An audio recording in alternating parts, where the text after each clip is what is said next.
Bonjour à tous et à toutes. Dans cette vidéo, je vais vous parler de la transformation d'un alternateur de voiture en vrai moteur brushless, qui plus est équipé de capteurs, donc un moteur sensorid comme on dit en anglais.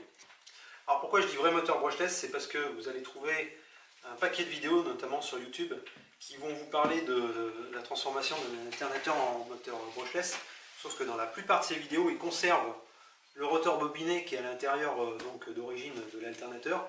Et il y a toujours les charbons, donc c'est pas des moteurs brushless. Donc c'était juste une petite précision. Alors, j'ai réalisé ce moteur dans le cadre de la réalisation du karting tout-terrain que j'ai fabriqué pour mon fils. Donc là, vous voyez le kart fonctionner avec le moteur brushless mais sensorless, c'est-à-dire que non équipé de capteurs. Et l'intérêt d'ajouter des capteurs à un alternateur, enfin un ancien alternateur transformé en moteur, c'est que tout simplement, on va pouvoir monter largement en puissance. Alors, pourquoi? Parce que ici, le contrôleur qui permet de contrôler le moteur a besoin d'un retour de capteur pour fonctionner. Alors, celui-là, non. Celui-là, il peut fonctionner en sensorless. D'ailleurs, c'est le même qu'il y a sur le karting, j'en ai deux identiques. Et jusqu'ici, je l'utilisais donc en sensorless. Par contre, il faut savoir que s'il fonctionne, il fonctionne en mode dégradé.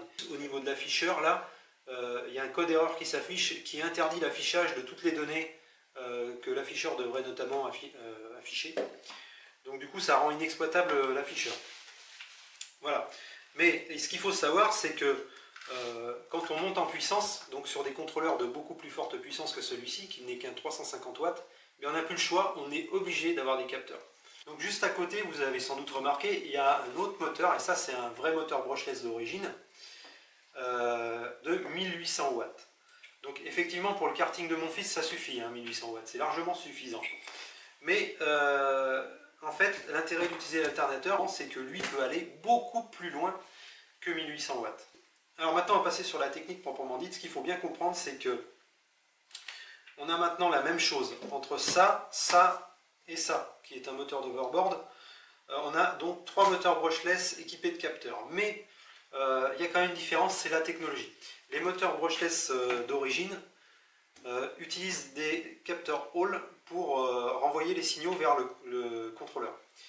Moi, c'est pas ça que j'ai choisi pour mon alternateur. J'ai choisi d'utiliser des capteurs optiques. Ici, vous pouvez voir une roue crénelée qui vient donc masquer, qui vient couper le faisceau alternativement des trois capteurs et qui simule donc les signaux que renvoient habituellement les capteurs Hall. Donc j'ai ouvert un moteur d'overboard ici, et vous pouvez voir ici trois fils verts, et il y en a encore trois autres ici et trois autres ici. Donc ces trois fils sont reliés à ce qu'on appelle des capteurs Hall. Donc il y en a trois, et ils sont reliés à la prise ici des capteurs, qui comprend 5 fils. Donc vous pouvez voir, il y a un fil rouge, ça c'est le plus 5 volts, et un fil noir, c'est le 0 volts, c'est la masse. Et ces fils permettent d'alimenter les trois capteurs en 5 volts. Ensuite, il y a trois fils, un vert, un bleu et un jaune, qui eux sont les fils de signaux des trois capteurs Hall. Alors comment ça fonctionne? Si on prend le capteur du milieu, alors sur un moteur d'overboard, le rotor est externe, contrairement aux deux autres moteurs là-bas où le rotor est interne. Alors, on peut voir ici comme je vous le disais, sur le rotor qu'il y a les capteurs Hall. Donc si on prend celui du milieu, on voit qu'il voit passer les aimants comme ça, quand le moteur tourne. Et donc, suivant la polarité de l'aimant qui passe, le capteur va renvoyer soit un 0, soit un 1. Alors si c'est un nord, il va renvoyer un 1, et si c'est un sud, il va renvoyer un 0. Alors comment il fait?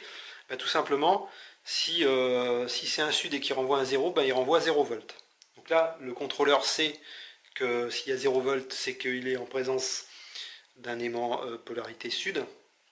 Et puis ensuite, quand il tourne, s'il passe sur un nord, eh bien, il renvoie une tension positive, donc environ 2 volts, d'après ce que j'ai mesuré.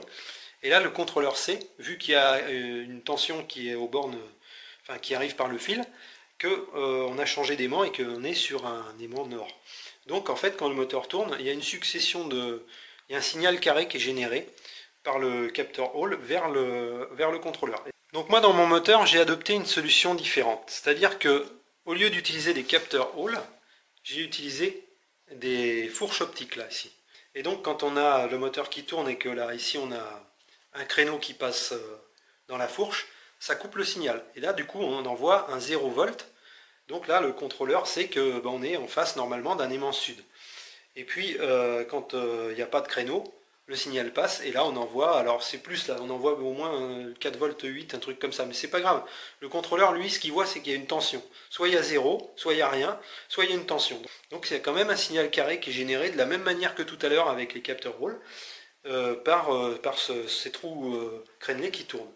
Alors, il y a 6 créneaux, comme vous pouvez le voir, et 6 fenêtres. Tout simplement parce qu'il y a 6 aimants sud et 6 aimants nord dans le moteur. Donc les créneaux correspondent aux aimants. Donc maintenant je vais vous faire une démonstration de fonctionnement. J'ai ici ma batterie 36 volts 10 ampères qui est reliée donc au contrôleur. Voilà, donc j'ai mon plus qui arrive avec un fusible et ici mon moins. Et puis bien sûr j'ai l'écran qui est relié ici par son connecteur. Et là j'ai les 3 phases du moteur, donc je vais relier les 3 phases du moteur aux 3 phases du contrôleur.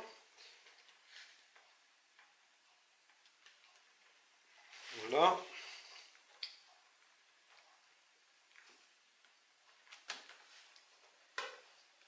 Voilà, alors maintenant j'ai ici le câble des capteurs Hall, enfin le connecteur des capteurs Hall et celui du moteur. Et je vais volontairement pas les relier dans un premier temps pour vous faire une démonstration de fonctionnement sans capteur.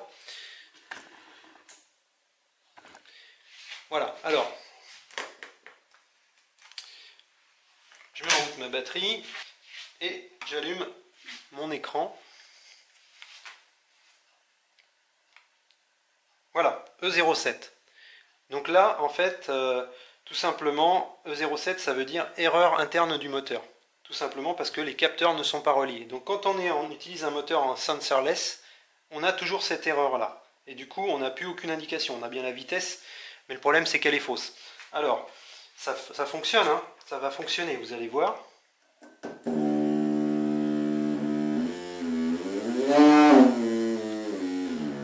Bon, c'est un peu bruyant sur la table, ça résonne, mais ça fonctionne. Et vous avez vu qu'il a hésité au démarrage. Je ne sais pas si vous voyez bien, mais il ne sait pas s'il doit partir en avant ou en arrière. Là, il hésite, vous voyez? Il ne sait pas trop ce qu'il doit faire. Voilà, bon, ça c'est parce qu'il n'y a pas de capteur. Alors, j'ai ici le fil d'auto-apprentissage.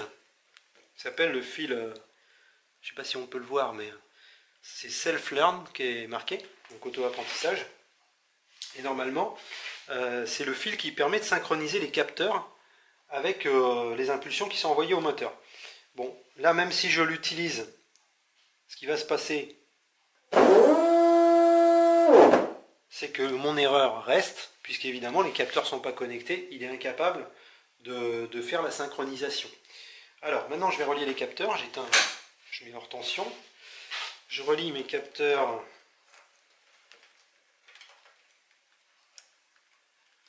Voilà, je remets le courant, je rallume. Alors j'ai toujours mon erreur E07 et c'est tout à fait normal puisque j'ai pas encore fait l'apprentissage.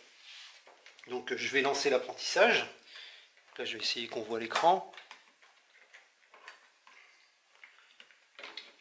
Je sais pas si on voit là, ouais. Voilà, donc je relance l'apprentissage.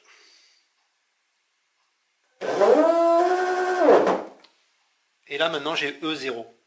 Ça veut dire qu'il n'y a plus de défaut. E0 c'est plus de défaut. Donc là maintenant je vais pouvoir accéder à mon totaliseur. Ça c'est le compteur journalier. Là c'est la tension de la batterie, c'est le voltmètre intégré, etc. Et vous avez remarqué aussi que le bruit du moteur a changé, il tourne plus vite. Alors vous avez sans doute remarqué aussi que le moteur était très bruyant. D'abord on est posé sur une table, ça résonne énormément. Et c'est un moteur qui a un gros magnétisme parce que les aimants sont vraiment très puissants. C'est un moteur qui est très très dur à tourner. Donc oui, c'est un moteur quand même assez bruyant, qui transmet pas mal de vibrations. Bon, alors maintenant, je vais vous faire une démonstration vitesse maxi.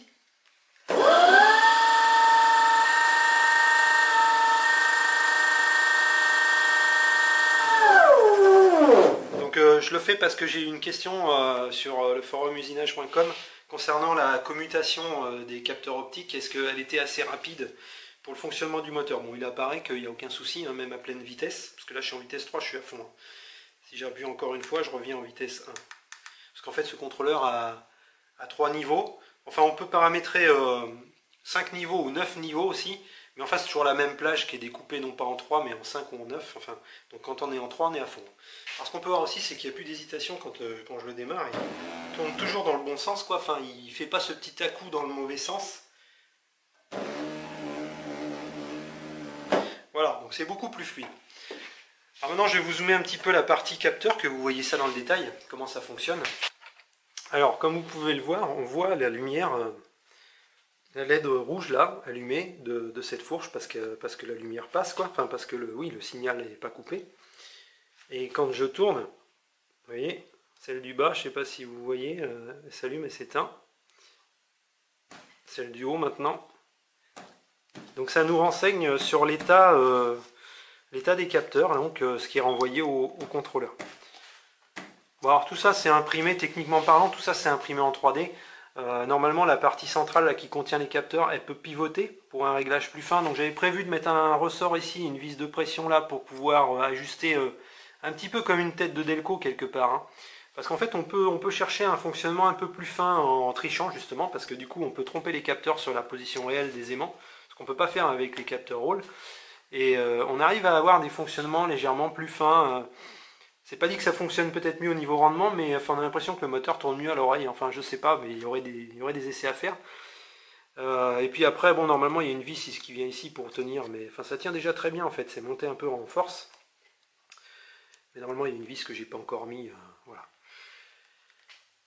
Donc, je mettrai tout ça, je mettrai ces maquettes 3D sur Thingiverse au cas où il y a des gens qui s'intéressent de faire la même chose, même si je pense quand même que celui-là est assez difficile à réaliser. Il faudrait en faire une version plus simple qui pourrait se monter sur côté poulie peut-être, plus universelle pour n'importe quel alternateur, parce que là, évidemment, ce carter là, il est compatible qu'avec ce modèle d'alternateur, même si c'est un modèle qui est très courant parce qu'il est monté sur les Clio 1,5 litre DCI et probablement tout un tas de moteurs Renault, tous les 1,5 litre DCI. Donc c'est un alternateur Bosch à la base, donc très répandu. Ce qui est mieux, c'est quand même d'avoir un système universel qui pourrait se monter sur tous les alternateurs et donc qui serait certainement plus intéressant de connecter sur l'avant. Ce serait bien d'avoir un système qui puisse fonctionner avec le rotor bobiné. Mais le problème du rotor bobiné, vous voyez, c'est que ici du coup il ressort. Donc là, sur le rotor aimant permanent, il n'y a plus rien, il y a juste l'axe qui ressort avec un trou taraudé. Mais sur le rotor bobiné, bien sûr, il y a les charbons qui sortent, enfin les collecteurs qui sortent ici, et donc il y a les charbons, donc on ne peut pas mettre le codeur, enfin parce que c'est un codeur hein, finalement, on ne peut pas le mettre ici. Il faut donc le mettre de l'autre côté pour avoir quelque chose qui puisse se porter sur tous les alternateurs. Et maintenant c'est l'heure du premier retour d'expérience, puisque comme vous le voyez, j'ai monté le moteur sur la carte et je l'ai essayé. J'ai mis un petit couvercle pour protéger les capteurs de la poussière et de la lumière. Et puis j'ai fait quelques essais donc, alors pour être franc, les performances ne sont pas vraiment au rendez-vous. Hein. L'ajout de capteurs ne se voit pas vraiment au niveau des performances. Bon, l'avantage c'est qu'on a quand même maintenant accès à tous les paramètres, à toutes les indications données par l'afficheur, mais au niveau des performances, j'attendais un gain, il n'est pas là. Alors ça s'explique à mon avis de deux manières si on analyse. Déjà, je pense que le réglage est à peaufiner, parce que comme je le disais, on ne voit pas vraiment les aimants, puisqu'on voit la roue crénelée, qui elle est peut-être décalée par rapport aux aimants. Donc déjà, il y a ce problème-là. Il y a aussi la position des capteurs, donc ils sont montés rotatifs là, de manière à pouvoir faire un réglage aussi. Donc eux, peut-être qu'ils ne sont pas vraiment non plus à leur place optimale. Donc déjà, il y a certainement des choses à améliorer, rien qu'avec les réglages. Mais il y a aussi un autre problème, à mon avis, qui vient du rotor. Alors, comme vous avez pu voir sur le moteur d'Overboard, les aimants sont à touche-touche, ce qui fait qu'on a un changement de polarité qui est très franc quand on passe d'un aimant à l'autre. Voilà, on a un aimant qui est là, on a un autre aimant qui est à côté, donc on passe du nord au sud et du sud au nord de manière très franche. Là, dans le rotor que j'ai fabriqué pour mettre dans cet ancien alternateur, vous pouvez voir que les aimants sont assez distants les uns des autres. Ce qui fait que le changement de polarité, à mon avis, est assez graduel. Il n'est pas brutal, il est assez soft, et justement ça contraste avec ce que renvoient les capteurs, puisque les capteurs, ils voient passer la roue crénelée, soit on a un créneau, soit on a une fenêtre, donc on passe de 0 à 1 très brutalement. Et ce qui se passe à l'intérieur du moteur, au niveau de l'interaction entre le stator et le rotor, c'est pas du tout ça, on va avoir quelque chose qui est beaucoup plus soft. Ce qui fait qu'il y a un problème justement de ce côté-là. Et à mon avis, il faudrait sans doute retravailler le rotor de manière à avoir des aimants plus larges et ainsi avoir un changement de polarité plus brutal, quoi. Un peu comme ce qui se passe dans le moteur d'Overboard. Voilà, donc j'en suis là de mes conclusions. S'il y a des spécialistes qui connaissent très bien ce sujet, n'hésitez pas à donner votre avis, à poster un commentaire, hein, à porter votre pierre à l'édifice. Parce que moi, je vous le rappelle, je suis qu'autodidacte, hein, j'apprends de mes expériences, mais je ne suis pas spécialiste. Hein, voilà. Bon, en attendant d'améliorer tout ça, ce que je vais faire, c'est que je vais tester maintenant ce moteur sur le kart. Évidemment, si j'ai acheté ce moteur, c'est pas pour le regarder, c'est aussi pour l'essayer. Donc je vais le monter sur le kart. Alors il va y avoir une nouvelle transmission, puisque là on va être sur une transmission par chaîne cette fois-ci, puisque ce moteur tourne beaucoup plus vite que le moteur, que l'alternateur. Celui-là il tourne à 4500 tours sur 38 volts, c'est ce que j'ai mesuré. Alors que l'alternateur dans sa configuration actuelle avec ce rotor-là, il est à 1600 tours environ pour 42 volts. Avant il était à 2200 tours avec le rotor en plastique, sous 42 volts. Donc effectivement à chaque fois il faut faire évoluer la transmission pour avoir le bon rapport de transmission. Voilà. Alors bien sûr ce moteur, je le disais tout à l'heure, il fait 1800 watts, mais il fait 1800 watts sous 42 volts et avec un contrôleur adapté. Là, il ne faut pas s'attendre à avoir 1800 watts, puisqu'effectivement j'ai un contrôleur de 350 watts. Voilà, enfin c'est histoire de comparer justement deux solutions techniques et finalement on va voir si laquelle est la meilleure en fait. Hein. C'est peut-être pas finalement celle qu'on croit, on verra bien justement, ça va être la surprise. Pour le moment j'en sais rien puisque j'ai pas encore essayé. Voilà. Bon, cette vidéo est maintenant terminée. Si vous l'avez appréciée, n'hésitez pas à me le faire savoir. Et puis, je vous dis à bientôt pour la suite.